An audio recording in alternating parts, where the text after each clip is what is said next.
तो दोस्तों the battle of Britain day हारने के बाद हिटलर अब शांत नहीं बैठता। अब उसकी नजर पड़ती है यूएसएसआर पर। आपके दिमाग में सवाल ये आ रहा होगा कि जर्मनी और हिटलर यूएसएसआर के बीच में तो पीस एग्रीमेंट साइन हुआ था, लेकिन हिटलर उसे फाड़ देता है क्योंकि हिटलर अपने आप को दुनिया का सबसे पावरफुल आदमी समझता है और यही भ्रम उसे एक ऐसी गलती करवा देता है जो दुनिया को हिटलर से छुटकारा पा देता है। आइए आगे की कहानी आसान शब्दों में समझते हैं hashim.info पर। Please like subscribe. तो दोस्तों आइए समझते हैं कि कैसे जर्मनी ने यूएसएसआर पर हमला किया।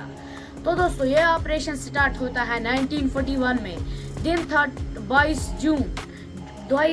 जून का। जैसे ही यूएसएसआर को इसकी भनक लगती है कि जर्मनी हम पर हमला करने वाला है, तुरंत भागकर ब्रिटेन की अलाइड पावर का हिस्सा बन जाता है और वो दोनों देश मिलकर एक प्लान बनाते हैं कि कैसे हिटलर को रोका जाए।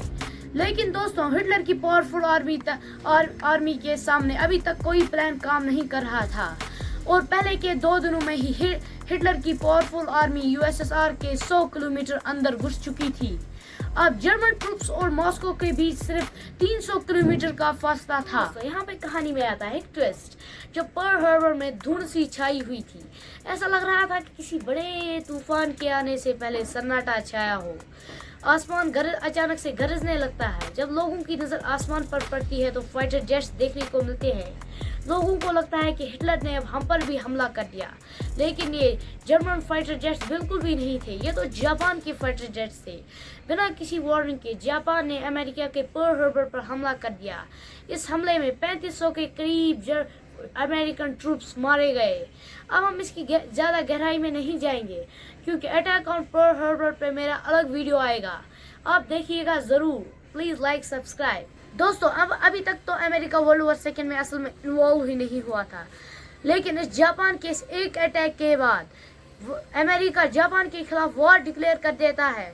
लेकिन अमेरिका कुछ टाइम के लिए शांत रहता है क्योंकि उसे वॉर की प्रिपरेशन करनी होती है और वहां से जर्मन ट्रूप्स यूएसएसआर के एक बड़े शहर वोलोगराल में दाखिल होते हैं, जिसे हम सिटी ऑफ स्टैलिनग्राड भी कहते हैं। यहाँ हमें एक जबरदस्त गन फाइट देखने को मिलती है। दोस्तों ये जंग करीब 1 मंथ के लिए चलती रहती है और यूएसएसआर की आर्मी खुद को डिफेंड करने में कामयाब हो जाती है और जर्मन ट्रूप्स को चारों तरफ से घेर लेती है। दोस्तों 1 लाख के करीब जर्मन ट्रूप्स को सरेंडर करने पर मजबूर कर देती है। दोस्तों ये वर्ल्ड वॉर सेकेंड का सबसे बड़ा टर्निंग पॉइंट होता है। दोस्तों अब साल आता है 1943। ईरान के एक शहर तेहरान में 3 देशों की मीटिंग हो रही होती है, यूएसएसआर, ब्रिटेन, अमेरिका। इस मीटिंग में प्लान ये बनाया जाता है कि कैसे हिटलर का दुनिया से नामो निशान मिटा दिया जाए। दोस्तों ये तीनों देश मिलकर जर्मनी पर हमला कर देते हैं। आज भी हम इस दिन को डी डे के नाम से याद करते हैं। दोस्तों अब हिटलर की मुश्किलें बढ़ती जा रही थी। अब हिटलर अपना एक आखिरी दाव खेल रहा था, द बैटल ऑफ ब्लग, लेकिन ये दाव भी फेल हो जाता है।